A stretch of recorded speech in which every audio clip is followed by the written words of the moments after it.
2시간에 걸쳐서 사람의 혼이 무엇인가, 또 사람이 어떠한 것으로 구성이 되어 있는가, 이런 것들을 이제 공부를 했습니다. 그래서 지난 시간 거 이제 잠깐 요약을 할 것 같으면, 성경은 사람 자체를 혼이라고 그럽니다. 그러니까 성경에 혼이라고 하는 그런 단어가 많이 나오는데, 그 혼을 이제 여러분이 생각하시면서 대부분의 경우는 사람 자체를 혼이라고 그런다. 그래서 우리가 사람이 영과 육과 혼으로 구성된 세 부분으로 구성된 그런 존재다, 이렇게 얘기할 때 그 혼은 성경에 많이 나오지 않습니다. 자, 그래서 오늘은 사람이 언제 혼을 부여받는가, 여기에 대해서 신학적인 걸 좀 살펴보겠습니다.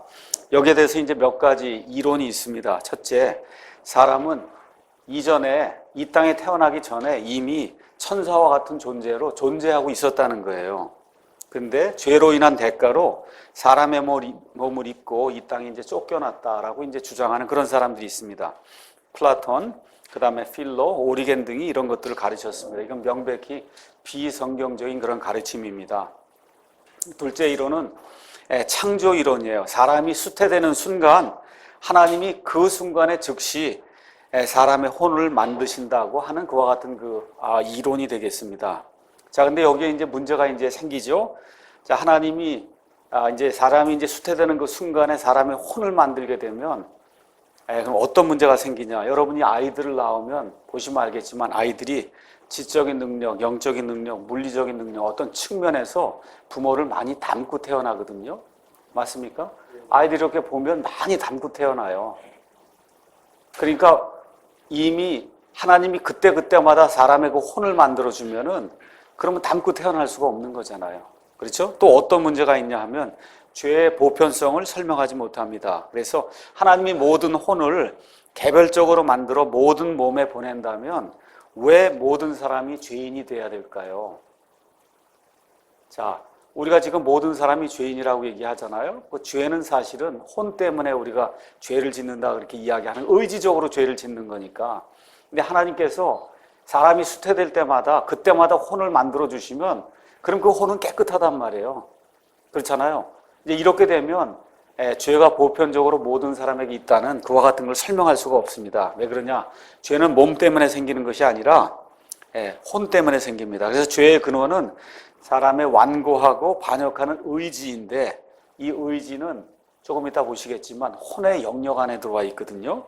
그렇다면 하나님이 죄 있는 혼을 만드셔야 돼. 이렇게 하려면은 매번 사람이 수태될 때마다 혼을 만들 때 죄가 있는 혼을 하나님이 만드셔야 되는데 그 일은 하나님이 하지 않으시거든요. 그렇게 되면 하나님이 죄의 창시자가 되기 때문에 그렇게 이제 할 수 없는 겁니다. 그래서 우리가 이제 가져야 될 질문은, 그분이 순수한 혼을 만드신다면 어떻게 수십억의 사람들이 죄인이 될 수가 있느냐, 이런 문제를 우리가 이제 생각을 해봐야 된다는 거죠. 그래서 이것도 역시 성경적으로는 맞지 않는다. 셋째 이론은 혼과 그 다음에 육이 유전이 된다는 거예요. 그래서 육과 혼은 자연적인 출생에 의해서 세대를 통해서 유전이 된다. 대부분의 이제 신학자들이 이와 같은 견해를 이제 지지하고 있습니다. 시편 대표적인 말씀 하나만 제가 읽어보겠습니다. 시편 51편 5절 말씀 가서 보시면, 다윗이 밧세바와 간음한 이후에 자기의 죄악을 하나님 앞에 고백하면서 지은 이 시편에 가서 보니까 5절에 보소서, 내가 불법 가운데서 형성되었으며 내 어머니가 죄 가운데서 나를 수태하였나이다. 지금 그렇게 이야기하지 않습니까? 그렇죠? 이 외에도 여러 가지 그 말씀들이 있는데, 그래서 이 사람의 몸도 유전이 되고 혼도 어느 면에서 부모의 것에서 유전이 된다. 이렇게 돼야만 사람이 이 땅에 태어나는 순간부터, 아니면 수태가 되는 그 순간부터 죄인이라고 우리가 이제 이야기할 수가 있는 겁니다. 자, 그러면 어떤 문제가 또 이 이론에 생길 수 있느냐 하면, 그럼 예수님은 어떠냐 이거예요. 예수님 어떻게 마리아의 죄로 물든 본성에서 예수님이 벗어날 수 있느냐. 예수님도 몸을 입고 예수님도 혼이 있었잖아요. 그렇죠? 혼이 유전이 된다 그러면 그럼 예수님에게도 유전이 된 게 아니냐, 이렇게 이제 볼 수가 있죠. 근데 이제 한 가지 우리가 기억해야 될 것은, 예수님은 창조나 유전에 의해서 베들레헴에 태어난 분이 아니라는 거예요. 이 세상의 모든 사람들은 이 혼과 그 다음에 그 육이 유전이 되지만 예수님은 원래부터 하나님이셨어요. 이미 하나님으로 항상 존재하신 분이시기 때문에 이와 같은 그 구조 안에 예수님이 머무를 이유가 전혀 없는 겁니다. 그래서 사람의 혼은 사람의 몸과 마찬가지로 부모에게서 유전되는 것으로 보는 것이 그것이 성경의 모든 교리를 죄에 대한 교리, 죄인에 대한 그런 교리를 가장 잘 설명할 수 있는 그와 같은 이론이라고 이제 볼 수가 있습니다. 자, 지난 시간까지는 우리가 사람 자체가 혼이라고 이제 배웠습니다. 자, 지금부터는 사람을 구성하는 한 요소로서의 혼에 대해서 공부하겠어요. 사람을 구성하는 영혼육의 한 요소로서의 영과 혼과 몸이 성경에 무엇라고 기록이 되어 있는지 살펴보도록 하겠습니다. 먼저 혼에 대해서 공부하겠습니다. 자, 지금부터 말씀하는 혼은 사람 자체를 가리키는 게 아니에요. 사람 안에 영과 육과 혼의 세 부분이 있어요. 아니면 세 기관이 있는데 그 기관 중에 하나인 혼이 성경에 뭐라고 이야기하느냐. 혼은 아주 제일 간단하게 설명하면 자기 자신을 의식하는 기관이에요. 내가 누구인가를 의식하는 그와 같은 그 부분 아니면 그 기관을 혼이라고 이야기해요. 그래서 식물은 혼이 없습니다. 심지어 성경은 짐승도 혼이 있다고 얘기하는데 이건 불멸의 혼이 아닙니다.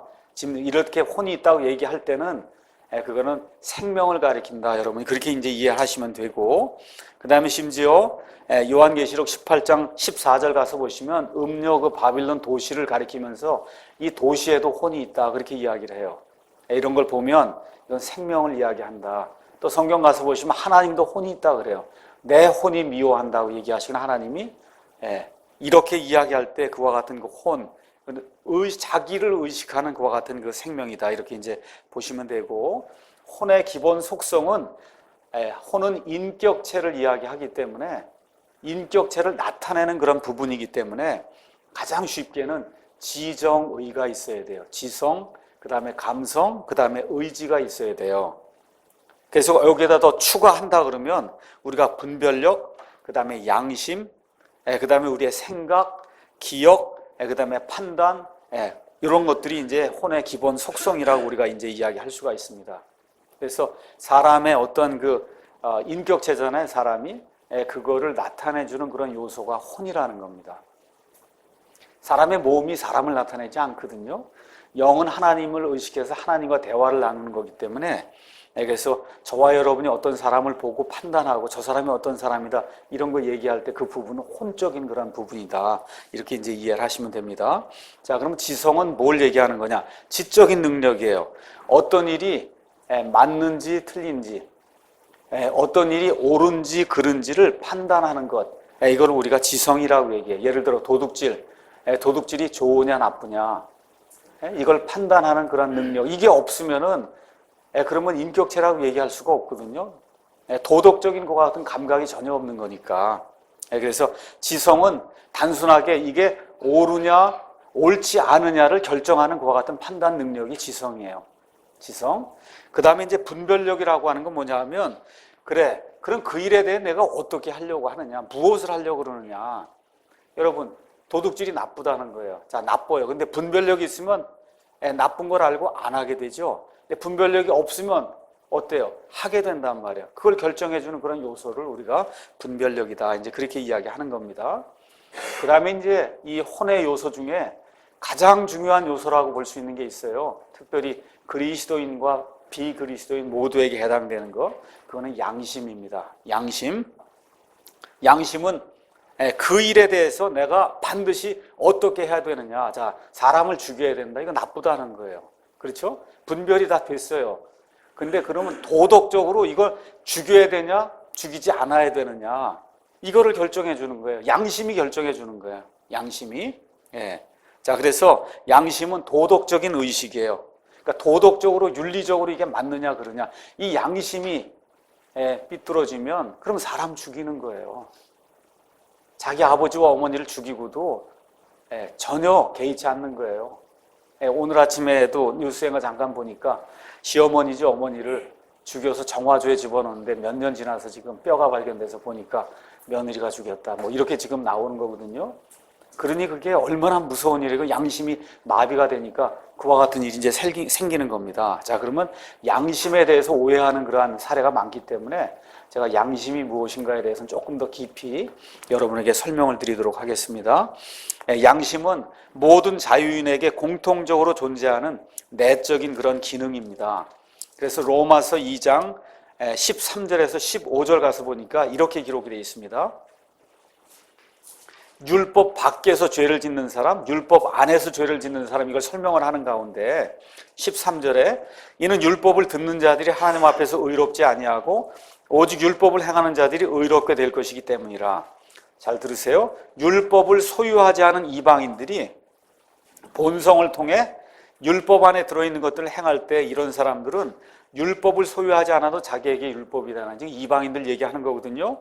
이런 사람들은 또한 자기 양심이 증언하며 자기 생각들이 서로 고소하고 변명하는 가운데 자기 마음속에 기록된 율법의 행위를 보이느니라. 그래서 율법이 있는 사람이나 율법이 없는 사람, 특히 율법이 없는 사람의 경우에는 사람의 본성 안에 들어있는 그 양심이 율법의 기능을 한다. 그래서 결국은 모든 사람에게 율법이 있다. 지금 그 이야기를 지금 해주는 겁니다. 자, 그러면 더 쉽게 양심은 뭐 하는 거냐? 여러분 몸 안에 신경이 있는 거 아시죠? 그래서 뭐 이렇게 뜨거운 거 되면 뜨겁다고 느끼고, 그렇죠? 아프다고 느낀단 말이에요. 이게 신경이 하는 일이에요. 그래서 우리의 이 본성 안에 이 몸의 신경과 같은 그런 역할을 하는 게 양심입니다. 양심. 그래서 혼의 감각기관이에요. 혼의 감각. 여러분 어떤 사람의 이 신경이 죽으면은 뜨거운 거에 손을 대도 뜨겁다고 느끼지 못하잖아요. 그렇죠? 혼의 감각기관이 양심이에요. 이 양심이 무뎌지면 악한 일을 하고도 이게 나쁜 일이라는 생각이 들지 않습니다. 이게 이제 양심입니다. 그래서 양심을 통해 사람은 옳고 그른 것을 구분하여 옳은 것은 택하고 그른 것은 이제 버리게 되죠. 그래서 양심은 자연과 성경에 계시는 하나님의 뜻에 따라 사람 자체와 사람의 도덕적인 행위를 규제합니다. 그래서 양심이 있기 때문에 사람은 하나님 앞에서 회개보고할 그런 책임을 이제 지니고 있고, 양심의 소리는, 양심이라고 하는 것의 그 기능은 하나님의 소리를 감지하는 그런 아주 중요한 그런 기능을 가지고 있습니다. 그래서 양심이 순수하고 바른 정보를 가지고 있으면 우리의 의무가 분명하게 드러나요. 사람을 죽여야 된다, 안 죽여야 된다, 도둑질을 해야 된다, 안 해야 된다, 이게 양심 안에 어떤 정보가 들어있느냐에 따라서 그 사람의 행위가 나타난다는 거예요. 그래서 이 둘째로 우리가 꼭 봐야 될 것은 양심이 바른 것을 해야 한다고 외치며 확신을 주지만 이 양심이라고 하는 건 원래 하나님이 만드셨을 때 거의 완벽하게 이제 만든 거지만 사람이 이제 타락함으로써 크게 손상을 입었어요. 그러니까 사람마다 여러분 뜨거운 걸 느끼는 것도 사람마다 그 신경이 다 다르게 느껴지듯이 이 혼의 감각기관으로서 그 양심도 사람마다 느끼는 정도가 다 다르다는 겁니다. 그래서 타락한 사람의 혼은 모든 문제에서 사람의 판단을 굽게 만들고 뒤틀리게 만들어요. 그래서 사도 바울과 같은 경우는 양심에 의거해서 그리스도를 믿는 사람들을 핍박해야 한다고 굳게 믿었다는 거예요. 사도행전 26장 9절에 가서 보시면 그렇게 되어 있습니다. 이 사도 바울의 그 양심이 제대로 역할을 하지 않으니까 예수님을 믿는 사람들을 내가 잡아서 죽이는 것이 하나님을 위해서 올바른 일을 하는 거다, 그렇게 판단이 됐다는 거예요. 그러니까 양심이 이렇게 굽어진 것과 같은 사람이 있을 수 있다는 겁니다.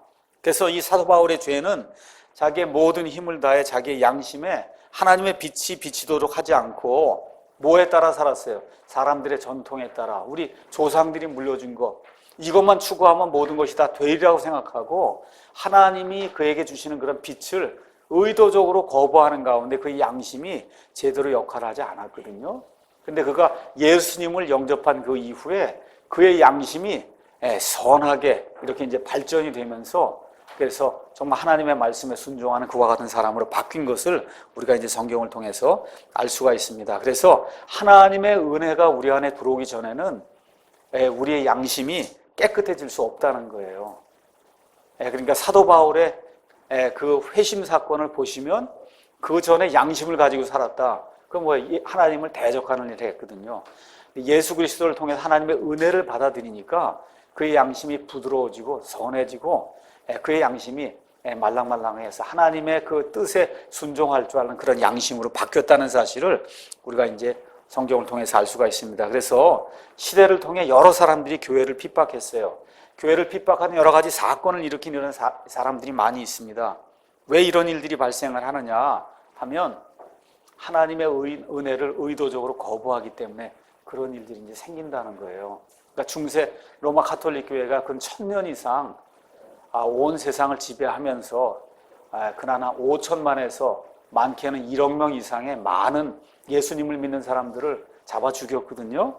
근데 잡아 죽일 때 양심에 거리낌이 별로 없었어요.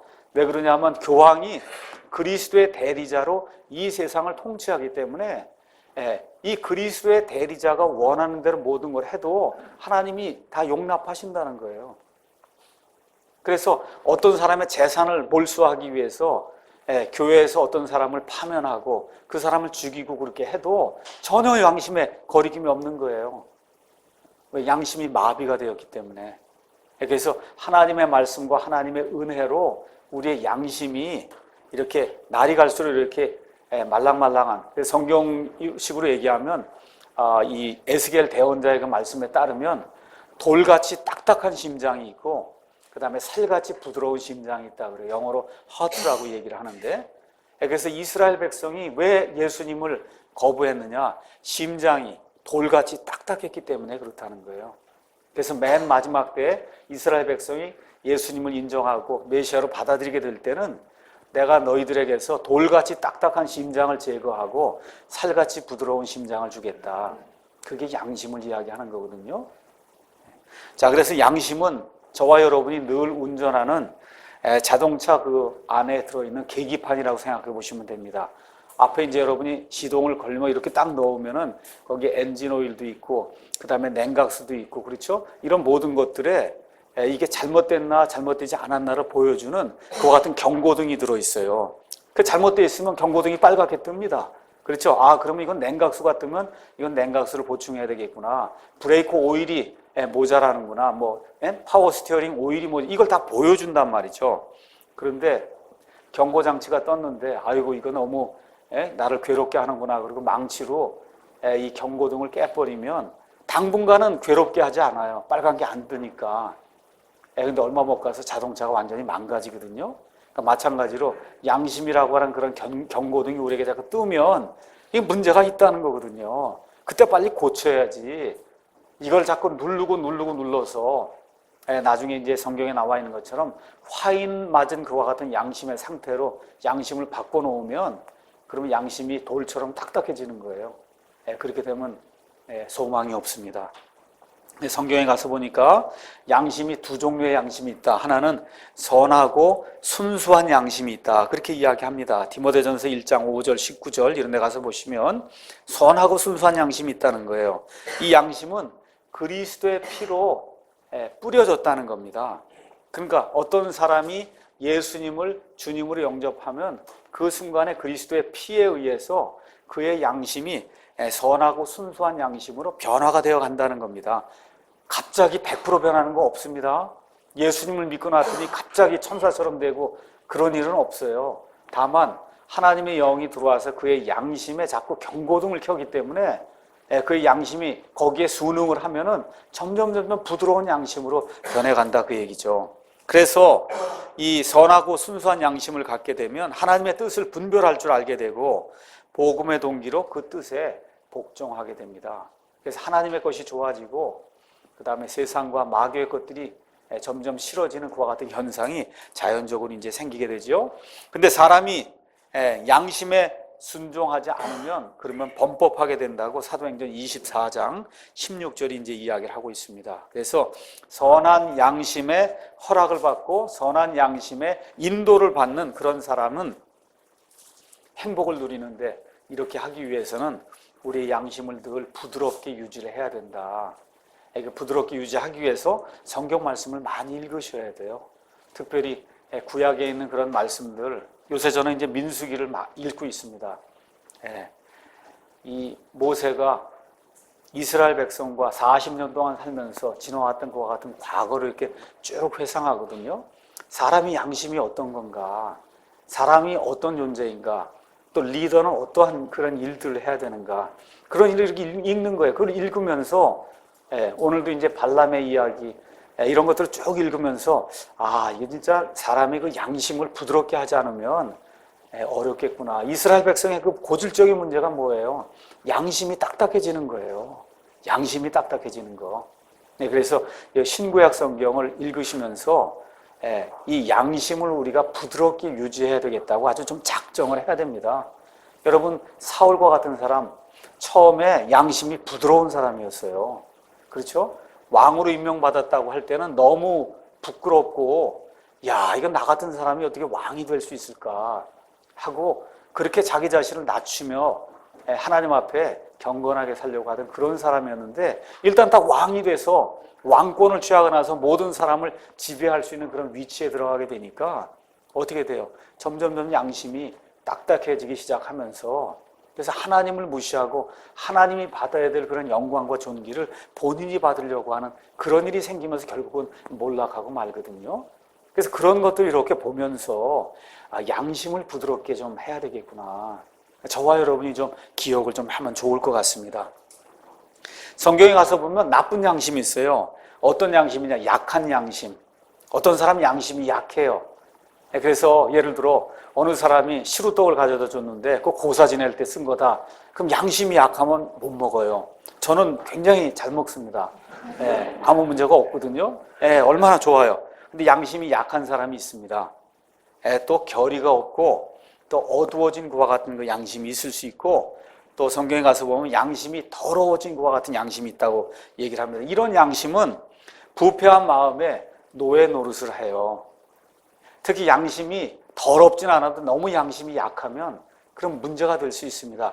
먹는 것 하나, 무슨 나를 지키는 거 하나, 이런 모든 것에서 너무너무 양심이 약하다 보니까 결정을 못 내리는 거예요. 결정을. 그렇죠? 이렇게 되면 얼마나 피곤하겠어요, 사는 게. 이게 예수님 안에서 우리가 하나님이 주신 이런 판단의 기준을 가지고 옳게 강하게 우리가 그냥 믿음으로 걸어나가면서 살아야 되는데 이거 하나하나 하는 거 모든 것이 올바른 거 이거는 선과 악의 문제가 아니거든요. 먹는 거 날 지키는 거 선과 악의 문제가 아닌데 그런 모든 것에서 양심이 너무 약해 놓으면 그러면 피곤해서 살기가 어려운 거예요. 그렇죠? 사람을 괴롭게 만든다는 겁니다. 그래서 이러한 그 더러운 양심은 인두로 지진 양심이다. 디모데전서 4장 2절에 그렇게 이제 돼 있어요. 그래서 인두로 양심이 지져지면 그러면 신천지라든지 이런 이단에 빠지는 거예요. 이런 이단에 빠지면 남편과 아내가 이혼하는 게 시군죽 먹듯이 쉽게 되는 거예요. 도저히 안 바뀝니다. 무슨 얘기를 해도 안 바뀌어요. 그러니까 교회에서 하라는 대로 남편하고 가서 이혼을 하고 교회에서 하라는 대로 아내하고 가서 그냥 이혼을 하고 마는 거예요. 이게 보통 사람 같으면 그렇게 안 하는데 이게 인두에 지져졌어요. 아주 완전히. 다 버렸단 말이에요. 완전히. 어떻게 돼? 기능을 발휘를 못하거든요. 무슨 올바른 얘기를 논리적인 얘기 꼭 예수님에 관한 그런 얘기가 아니라 이 세상 살면서 또 상식적인 이야기, 이성적인 이야기, 논리적인 이야기가 있잖아요. 무슨 이야기를 해도 듣지 않습니다. 특히 이단에 빠진 사람들이 그렇거든요. 그래서 인두로 양심이 지져지면 오직 한 가지 방법이 있어요. 그거는 은혜로 말미암아 변화가 돼야 되는데 이 이단의 신천지라든지 안상홍 증인회라든지 하여튼 어떤 그 지독한 좀 이단에 빠지면 하나님의 그 은혜로 변화되기도 대단히 어렵습니다. 그래서 이 하나님의 은혜로 변화가 되지 않는 한 율법과 복음을 대적하는 그런 일을 할 수밖에 없고 결국은 궁극적으로 복수하는 양심이 되고 그 결과 영원한 후회를 가져오는 그와 같은 도구가 됩니다. 그래서 양심이 대단히 중요한 거다. 어떤 데서는 또 양심은 무조건 다 나쁜 거다, 다 타락해서 그렇게 이야기하거든요. 안 그래요. 그렇지 않습니다. 사도 바울의 예를 아까 말씀드렸잖아요. 그렇죠. 변화, 하나님의 은혜로 변화가 되면 그럼 점점 말랑말랑하고 살같이 부드러운 그런 양심으로 점점 변해갈 수가 있다고 성경이 우리에게 이야기하고 있습니다. 그래서 몸에 상처 나면 굉장히 아파요. 그런데 양심이 부드러운 사람, 양심에 상처가 나면 굉장히 고통을 많이 받습니다. 그래서 이 땅에서는 양심이 활동을 멈추고 자는 것 같아도 그것은 결코 죽지 않는 벌레처럼 결코 꺼지지 않는 불처럼 구원받지 못한 사람의 혼을 영원토록 괴롭힐 거다. 여러분이 지옥에 가서도 양심이 여러분을 괴롭힐 거예요. 혹시 구원받지 못하면 지옥에 가게 되지 않습니까? 그렇죠. 거기 가서도 괴롭힌다고. 이게 그때 왜 그렇게 했냐. 그렇게 하지 말았어야 하는데 양심의 소리가 그때까지 계속해서 들려올 거라고 성경이 우리에게 이야기하고 있습니다. 자, 그 다음에 혼의 또 다른 요소 중에 하나는 의지가 있어요.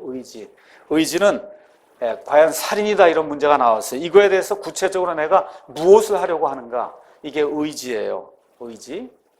자, 그래서 이 혼의 지적인 요소, 감정적인 요소, 감정적인 여러분 잘 아시는 것처럼 희로애락을 이제 다루는 겁니다. 그 다음에 의지적인 요소, 양심 이런 게 들어있는데,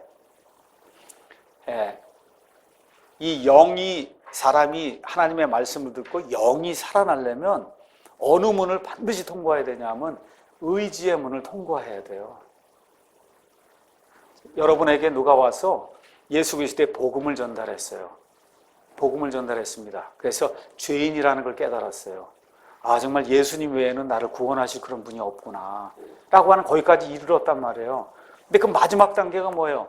그분을 영접해서 나의 구원자와 나의 주님으로 맞아들여야 되잖아요. 그건 감정으로 되는 게 아니에요. 기분이 오늘 좋았다. 그거 영접한 거 아니에요. 그렇죠? 양심의 좀 가책을 받아. 그거 영접한 거 아닙니다. 뭐가 있어야 돼요? 의지의 문을 열고 내가 믿습니다. 누구든지 주의 이름을 부르는 자는 구원을 받는다 그랬죠? 부르는 자, 그게 뭐예요? 의지가 있어야 된다는 거예요. 의지. 이 의지가 이 혼을 쫙 열어놓고 그러면서 이 예수 그리스도의 그 복음의 말씀을 의지가 받아들이기 전에는 결코 구원이 일어나질 않습니다. 그래서 영이 다시 살아나기 위해서는 우리의 의지가, 우리의 지정의가 다 있잖아요. 지적으로 다 들어요. 그렇죠? 또 그걸 듣는 가운데 감정이 반응할 수 있어요. 아, 눈물이 나기도 하고 너무 기쁘기도 하고. 그렇죠? 거기서 딱 멈추면 그건 구원이 아니에요. 아시겠죠? 어디까지? 믿습니다 하고 내 의지가 그거를 수용을 해야, 그래야 예수님의 영이 우리 영 안으로 들어오셔서, 그래서 성령님이 우리의 죽어있어 기능을 발휘하지 못하는 그런 영을 탁 치면 그 사람이 다시 살아나는 거예요. 그래서 의지가 대단히 중요한 겁니다. 그래서 감성은 희로애락인데 대부분의 경우 이거는 회개하고 상관이 있다 이렇게 생각하시면 되고, 특별히 이렇게 감성이 우리나라 사람들은 좀 풍부하잖아요. 그러니까 장례식장이나 이런 데 가면 한국 사람들은 엄청 웁니다. 미국 사람들 거의 울지 않거든요. 그러니까 그만큼 자제할 수 있어요, 이 감성을. 근데 한국 사람들은 하여튼 뭐 화장터고 어디고 가면 엄청나게 그렇게 울고 그래요. 또 그래서 이게 교회 안에서도 뭐 회개하거나 할 때 보면 미국 사람은 이렇게 엉엉대고 울고 그런 게 거의 없어요. 근데 한국 교회 가면 난리가 나죠, 부흥회하고 그러면. 그렇죠? 근데 많은 경우 그걸 착각하기 쉽다는 거예요. 이게 울고 뭐 감정적으로 뜨거워지고 그러면 그날 내가 구원받았구나 이렇게 생각하면 안 된다는 겁니다. 하나님이 보실 때, 예수님 보실 땐 의지가 작동을 해서 의지가 마음의 문을 열고 예수님을 받아들여야 돼요. 그래서 의지가 예수님을 믿는 데 있어서는 어느 면에서 가장 중요하다. 물론 지적으로 알아야 되죠. 그렇죠? 지적으로 예수님이 누구시고 복음이 뭔지 알아야 돼요. 아는데 맨 끝에 가서 결정을 해야 된다 그 얘기입니다. 그 결심하는 것은 의지하고 상관이 있다. 자, 그러면 이 세상에 우리가 사는 동안에 우리의 혼에 두 존재가 접근합니다. 한 존재는 마귀가 접근해요. 한 존재는 마귀, 다른 한 존재는 하나님이에요. 근데 사람의 혼에 접근하는 방법이 다릅니다. 마귀는 사람의 혼에 보이는 것을 가지고 전달을 해요. 접근을 시작해요. 그래서 선악과도 보니까 어때? 보기에 먹음직스럽고 보기에 좋았거든요. 그러니까 항상 보는 것을 통해서 마귀는 사람에게 접근합니다. 뭐 인터넷, 영화, 그렇죠? 이런 보는 것. 근데 하나님은 사람의 혼에 어떻게 접근해요? 듣는 것을 통해서 접근해요. 그래서 믿음은 뭐에 의해 와요? 보는 것에 의해서? No. 아니요. 들음에 의해 오고, 들음은 하나님의 말씀에 의해 온다는 거예요. 그러니까 우리 예수님을 믿는 이 기독교에서는 가장 중요한 게 이 hearing, 귀가 중요하다는 거예요. 눈이 중요한 것이 아니고 귀가 중요하다. 그러니까 극단적인 경우에 눈은 막혀도 귀는 열려야 구원받을 수 있다는 겁니다. 그래서 마귀는 항상 무언가 이렇게 뭐랄까 짜릿한 거 뭐 이런 걸 통해서 눈을 통해서 사람에게 이렇게 접근해요. 간음하는 거 이거 다 그런 거 아닙니까? 그렇죠? 인터넷에서 나오는 이런 모든 것들 다 보면 다 눈을 이렇게 즐겁게 만드는 그런 일들을 통해서 마귀가 접근을 하고 하나님 항상 듣는 걸 통해서 접근한다. 그래서 들을 줄 아는 귀가 복이 있다. 예수님 말씀하시는 거예요. 들을 줄 아는 귀가 복이 있다. 귀가 있거든 들을지어다. 그렇죠? 예수님 눈 갖고 얘기하라고 있지 않습니다. 그래서 고린도후서 5장 7절에도 우리는 보는 것으로 걷지 아니하고 믿음으로 걷는다. 그렇죠? 보는 것으로 걷는 거, 영어로 그걸 sight라고 썼어요. S-I-G-H-T. sight는 S-E-E라는 단어의 명사형이에요. 그렇죠? 그래서 보는 것으로 뭔가를 할 것 같은 건 하나님께 나아가는 방법이 아니라는 거예요. 믿음으로 걷는다, 그건 뭐야? sight의 반대는 앞에 IN을 붙이면 insight가 돼요. insight는 통찰력이라는 뜻이에요. 보지 않고도 판단해 볼 수 있는 거. 그게 믿음이에요.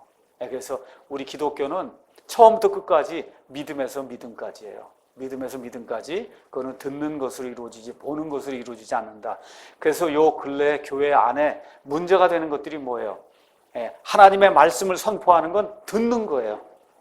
맞습니까? 근데 교회에서 지금 다 어떻게 해요? 쇼하죠. 드라마도 하고 교회에서 뭔가 목사의 설교고 들어야 되는 그와 같은 말씀 선포하는 시간은 점점 줄이고 드라마 하게 되죠. 또 어떻게 해요? 하나님의 말씀도 아예 어떻게 해요?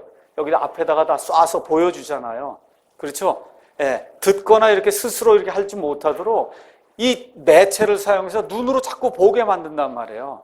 이게 보게 만들면 문제가 생기는 거예요. 그러니까 하나님의 말씀도 가능하면 소리를 내서 읽는 게 그게 제일 좋은 방법이에요. 그게 오래 남고 아니면 눈으로라도 우리가 읽어야 되는데 아니 그것도 못하게 어떻게 해요? 앞에다가 액정 비전을 가지고 쏴주니까 아예 성경책을 안 갖고 가는 거예요. 무슨 필요가 있어요? 전혀 필요가 없고 가면 또 대부분 쇼하고 드라마하고 설교 말씀 요만큼 뿐이 안 하니까.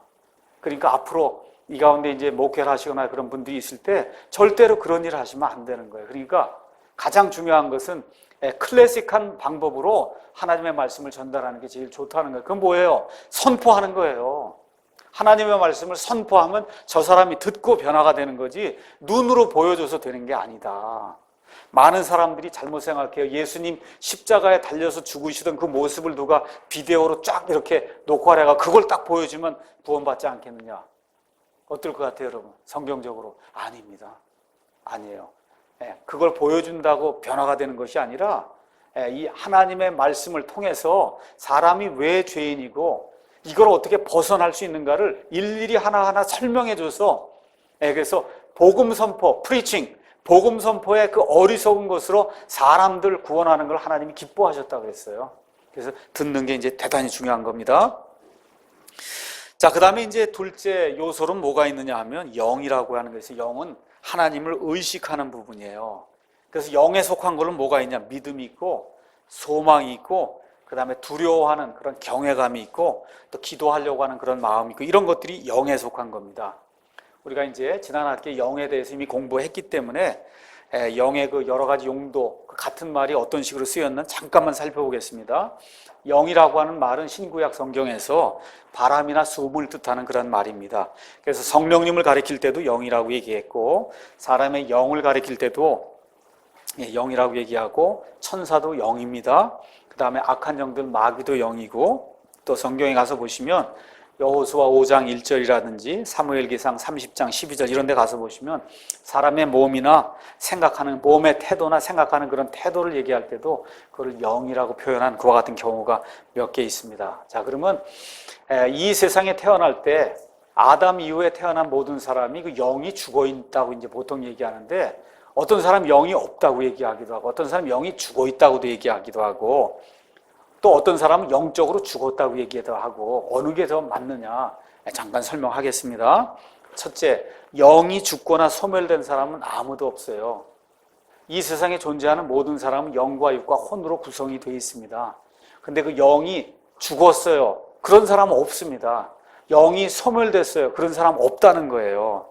그래서 다니엘서 2장 1절 가서 보시면 믿지 않던 불신자이던 느부갓네살은 느부갓네살의 영이 자기가 꾼 꿈 때문에 근심했다고 성경이 이야기하고 있어요. 영이 근심한다는 거예요. 불신자임에도 불구하고. 그 뭐예요? 영이 지금 기능을 발휘한다는 거거든요. 불신자인 아합 왕의 영이 슬퍼했다고 열왕기상 21장 5절이 또 이야기합니다.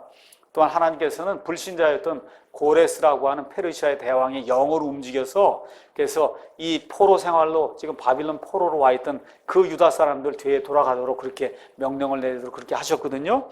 그래서 이 땅에 태어나는 모든 사람 다 영과 육과 혼이 있는데 믿지 않는 자라 할지라도 영이 죽거나 소멸된 그런 케이스는 없다. 그래서 어떻게 우리가 이야기하는 것이 가장 좋으냐? 영적으로 죽었다고 이야기하는 것이 가장 좋습니다. 영적으로 죽었다. 그 얘기는 뭐냐면 하나님과 교통이 안 된다는 거예요. 영이 있고 영이 살아있는데 하나님을 의식하지 못한다는 거예요.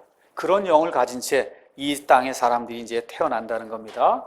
근데 하나님의 복음의 말씀을 듣고 예수 그리스도를 영접하는 그 순간에 성령님 와서 그 기능을 발휘하지 못한 그 영을 탁 치게 될 때 그때 그 영이 하나님을 의식하게 된다. 우리가 이제 그렇게 이야기할 수가 있고요.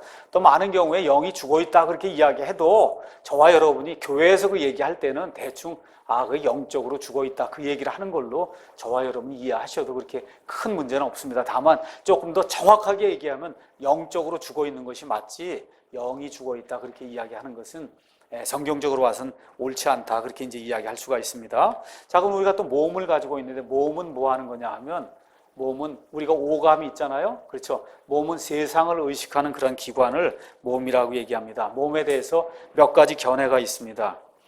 옛날에 그리스 시대에 플라톤이라든지 아리스토텔레스 이런 사람들은 뭐라고 생각했냐면 몸은 혼을 담고 있는 감옥이라고 생각했어요. 그래서 몸하고 혼하고 이 이중적으로 이제 이렇게 만들어진 그와 같은 존재가 사람이다. 그래서 혼은 비물질적인 요소고 몸은 물질적인 요소고 그래서 비물질적인 요소는 다 선하고 물질적인 요소인 몸은 다 악하다 이렇게 생각을 했습니다. 그러니까 몸은 악하다는 거예요. 몸은 악하다. 그래서 여러분 스토아 학파라는 거 아시죠? 스토아 학파 어떻게 해요? 금욕을 통해서 그렇죠. 이 몸이 이게 악한 거기 때문에 이 금욕을 통해서 몸을 제어해야 된다. 이렇게 생각하는 사람이 이제 스토아 학파예요. 근데 성경은 몸에 대해서 뭐라고 얘기하느냐 잘 보셔야 됩니다. 몸 자체가 나쁘다, 좋다. 성경은 그렇게 이야기하지 않습니다. 특히 몸 자체가 나쁘다고 구체적으로 성경은 이야기하지 않아요. 성경은 뭐가 나쁘다고 얘기하냐면 육신, 플래시라고 하는 게 나쁘다고 해요. 육체, 플래시라고 하는 게 나쁘다고 얘기하지 저와 여러분 이 세상을 의식하기 위해서 하나님이 주신 이 오감이 들어있는 이런 그 몸 자체가 나쁘다고 성경은 그렇게 이야기하지 않습니다. 그래서 사람에겐 또 다른 사람이 어떤 학파가 있냐 하면은 쾌락주의자들로 이 사도행전 17장에 가서 뭐 에피쿠로스 학파가 있어요. 스토아 학파가 있고 에피쿠로스 학파. 여기는 몸만이 중요하다고 여기는 그와 같은 사람들이 그리스 사람들 중에 있었습니다. 쾌락주의자들은 몸만이 중요하니까 이 세상 살면서 해야 될 일은 몸을 즐겁게 하는 거라는 거예요. 모든 것을 몸을 즐겁게 하기 위해서 사용하던 그와 같은 사람들이 있습니다. 그런데 예수님은 그렇게 이야기하지 않아요. 몸은 멸해도 몸은 이렇게 멸해도 혼은 멸하지 못하는 이와 같은 사람들 두려워하지 말라. 지옥에서 몸과 혼을 멸할 수 있는 그런 능력을 가진 분 하나님을 두려워하라. 이제 성경이 그렇게 이야기하거든요. 그래서 성경적인 관점에서 봤을 때 몸은 혼의 파트너라고 성경이 이야기를 하고 있습니다. 그러니까 몸은 하나님의 전이라고 이야기하고 있어요. 그러니까 성령님이 우리 몸 안에 계시거든요. 그러니까 뭐예요? 우리가 하나님의 전이다, 성전이다 그렇게 이야기하고 그렇기 때문에 이 몸을 가지고 하나님께 영광을 돌린다고 이야기하고 있습니다. 그래서 저와 여러분이 주일날 아침에 특별히 공예배를 드리러 이렇게 모일 때 몸을 갖고 오는 거예요. 우리의 몸을 가지고 와서 하나님께 희생 예물로 드리는 겁니다. 일어나기 싫을 때도 그걸 계속 하고 목욕 재개하고 그러고서 와서 하나님께 예배를 드리는 거예요. 우리의 몸으로 하나님께 영광을 돌리는 겁니다. 다만 성경이 금하는 것은 몸이 통치하게 만들면 안 된다는 거죠. 몸이 주인이 되게 만들면 안 된다는 거예요. 또한 그렇다고 해서 몸을 원수로 생각해서도 안 된다는 거예요. 다만 몸은 하나님께 복종해야 된다고 성경이 우리에게 이야기하고 있습니다. 그래서 우리의 몸을 통해서 몸 안에서 예수님이 영광을 받고 궁극적으로 저와 여러분이 나중에 휴거가 돼서 그리스도의 심판석 앞에 서게 되면 우리의 몸 안에서 행한 것, 그것에 따라서 저와 여러분의 보상이 결정이 된다고 성경이 우리가 이야기하고 있습니다. 그러니까 우리 몸을 잘 사용해야 된다는 거죠. 자, 그럼 사람이 죽으면 어떤 일이 생기냐? 사람이 죽으면 창세기 35장 18절에 있는 것처럼 혼이 떠납니다. 혼이 떠나요. 그 다음에 영은 누구에게로 돌아가냐? 전도서 3장 21절에 있는 것처럼 하나님께로 돌아갑니다. 몸은 어디로 가요? 무덤으로 갑니다. 그렇죠? 자, 누가복음 16장을 가서 보니까 거기에 부자와 나사로가 있어요. 부자와 나사로. 근데 거기 내용을 가서 보니까 부자가 나사로도 알아보고, 그렇죠? 나사로가 부자도 알아보고, 또 부자가 아브라함도 알아보고, 말도 하고, 그렇죠? 이런 것들 우리가 볼 수 있겠죠. 그거 뻘거벗고 있겠어요? 옷도 입고 다 있겠죠. 그렇죠? 이런 것들을 봐서는 중간적인 어떠한 중간 단계 어떤 몸을 하나님이 허락하신다 하는 내용을 우리가 성경을 통해서 미루어 짐작해 볼 수 있다는 거니까 지금 이 땅에 있는 몸이 있습니다. 죽으면 이 몸이 무덤에 가요. 나중에 예수님께서 공중강림하실 때 예수님 안에 있는 자들은 몸이 부활합니다. 그렇죠? 그럼 영화로운 몸이 되는 게 최종 몸이에요. 더 이상 바뀌지 않는 몸. 그런데 지금 어디 가 있어요? 지금 천국에 가 있거든요. 그렇죠? 또 부자와 나사로 같은 경우 지금 아브라함의 품에 지금 들어가 있잖아요. 근데 어디서 중간에 몸이 있으니까 옷도 입고 다 뭐가 있을 거 아니에요. 말도 하고 그럴 거 아닙니까? 그래서 알아보기도 하고 그걸 다 봐서는 우리의 최종적인 몸, 영화로운 몸을 받기 전에 그 중간 단계 지금 천국에 있든 지옥에 있든 하여튼 사람이 둘 중 하나 가는데 그 중간 단계에서도 하나님이 어떤 몸을 주시는구나 이런 걸 우리가 성경을 통해서 미루어 짐작해 볼 수 있다는 겁니다. 자, 그럼 영혼육에 대한 결론의 말씀을 드리겠습니다. 성경은 내가 혼이 있다 그렇게 이야기하지 않아요. 성경은 내가 영이 있다 그렇게 얘기합니다. 성경은 내가 몸이 있다 그렇게 얘기합니다. 근데 성경은 내가 혼이다 그렇게 얘기한다는 거. 아시겠죠? 그러니까 성경에 나와 있는 혼의 용례 거의 대부분이 혼은 사람 자체를 혼이라고 이야기해요. 그 중에 일부 어떤 구절만 보시면 사람의 이 삼중적인 그런 그 요소로서의 혼을 이야기하고 있다. 그래서 나는 몸도 있고 나는 영도 있지만 나는 혼이다. 성경이 그렇게 이야기하는 겁니다. 그래서 창세기 2장 7절 시작하면서부터 성경이 그 말씀을 하고 있어요. 주 하나님께서 땅의 흙으로 사람을 지으시고 생명의 숨을 그의 콧구멍에 불어넣으시니 사람이 살아있는 혼이 되니라. 그래서 사람 자체를 혼이라고 이야기한다. 자, 그럼 타락하기 전에 그 에덴 동산에서의 그 아담에 대해서 한번 잠깐 제가 설명을 이렇게 드리겠습니다. 아담은 새 차를 타고 기분 좋게 고속도로를 달리고 있는 운전자라고 한번 생각해 보세요. 막 운전해 나가는데 라디오를 통해서 하나님 아버지 방송국에서 보내는 신령한 아주 영적인 그와 같은 음악과 지금 설교 메시지를 들으면서 지금 룰랄룰라 하면서 지금 달리고 있어요.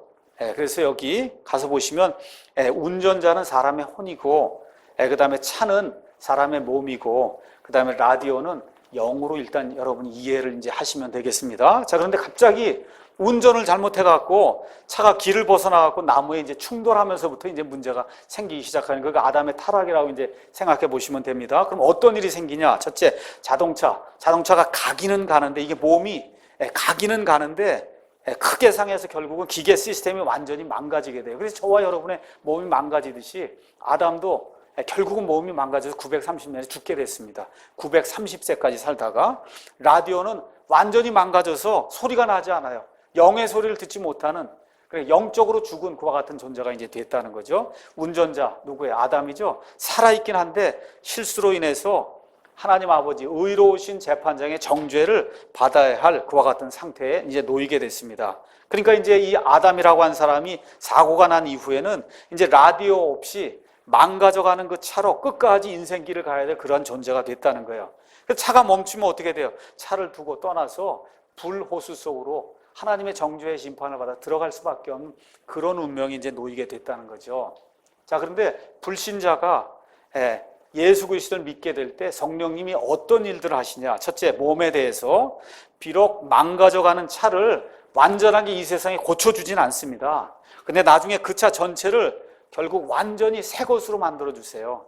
부활을 통해서. 그래서 영화로운 몸을 주신다는 겁니다. 그래서 불신자가 예수 그리스도를 믿게 될 때 맨 마지막에 가면 어때요? 완전히 새로운 차를 얻게 된다는 겁니다. 맞죠? 예, 그 다음에 둘째, 라디오에 대해서, 영에 대해서 어떤 일이 생겨요? 곧바로 성령님이 라디오를 고쳐주세요. 그러니까 어떻게 라디오 수신이 되는 거예요. 라디오 수신이. 그래서 차 안에는 좋은 음악과 설교 말씀과 하나님의 말씀이 흘러 넘치게 돼요. 그러니까 하나님의 뜻대로 살려고 하는 그런 일들이 생긴다, 그 얘기입니다. 셋째, 운전자, 혼에 대해서는 어떤 일이 생기냐? 정죄의 위험이 있었으나 이제 하나님과의 화평을 얻어서 하나님하고 화해하게 된 그런 존재가 된다는 거죠. 그래서 이제 더 이상 지옥을 두려워하지 않고 천국을 소유로 받는다. 성경이 우리에게 그렇게 이야기해 주는 겁니다. 그래서 저와 여러분이 이 세상에 나가서 영과 육과 혼에 대해서 설명할 때 가장 좋은 건 우리 여병수 형제님이 얘기한 핸드폰 이야기 하시면 되는 거예요. 이 핸드폰, 그렇죠? 핸드폰 껍데기가 몸이고 그 안에 여러 소프트웨어가 있어요. 내비게이션 소프트웨어. 그 있는 게 뭐예요? 그게 혼적인 거예요. 근데 핸드폰은 그거 하려고 사는 게 아니잖아요. 어떻게 하려고 사요? 전화하려고 사잖아요. 전화하려면 뭐가 있어요? 통신이 연결이 돼야 된다고. 통신이. 그게 연결이 안 돼도 다 살아있어요. 이게 다 돼요. 시계도 되고 다 됩니다. 근데 뭐가 안 돼요? 예, 가장 기본적인 기능, 통신이 안 된다고. 통신. 그 통신이 성령님에 의해서 통신, 이게 연결이 딱 되기 전에는 안 된다는 거예요. 그래서 어떻게 가입해야 하잖아요. 맞습니까? KT든 LG든 가입을 해야, 그 가입하는 게 예수님 믿는 거예요. 가입하는 게. 아시겠습니까? 그렇게 해야 그 핸드폰이 제 기능을 다 발휘하는 거죠. 몸도, 그렇죠? 혼도, 그 다음에 이 영도 기능을 발휘합니다. 그래서 예수님 믿는 것 가입하는 거다. 그렇게 이야기해 주시면 이제 될 것 같습니다. 자, 마지막으로 영혼 육의 관계에 대해서만 잠깐 제가 설명을 하겠습니다.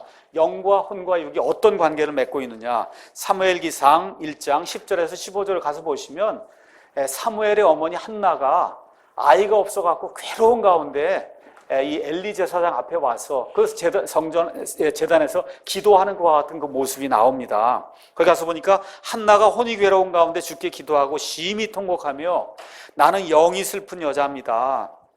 내 혼을 지금 쏟아놓고 있습니다. 지금 이렇게 기도하는 그런 내용들을 보면서 영과 육과 혼이 어떻게 관계를 맺고 있는가 잠깐 살펴보겠습니다. 첫째, 하나님이 자기의 태를 닫으셨다고 생각하니까 한나의 뭐가 먼저 괴로워해요? 영이 슬퍼했다는 거예요. 그렇죠? 영이 슬퍼한 다음에 뭐예요? 그녀의 혼이 괴로운 가운데 있어요. 혼이 괴로워. 영이 먼저 슬퍼하고 혼이 괴로운 가운데 그 혼을 하나님 앞에 쏟아 놓았어요. 쏟아 놓는 가운데 어떤 일이 생겨요? 몸이 음식을 거부합니다. 너무 슬프니까. 그렇죠?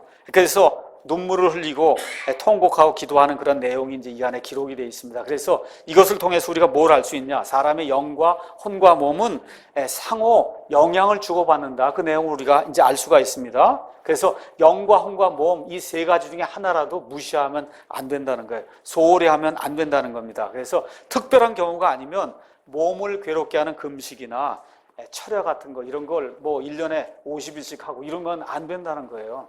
필요한 경우에는 우리가 철야도 하고 금식도 할 수 있지만 특별한 경우가 아니라 몸을 학대해서는 안 된다. 성경이 우리에게 그렇게 가르쳐주고 있습니다. 여기까지 하겠습니다.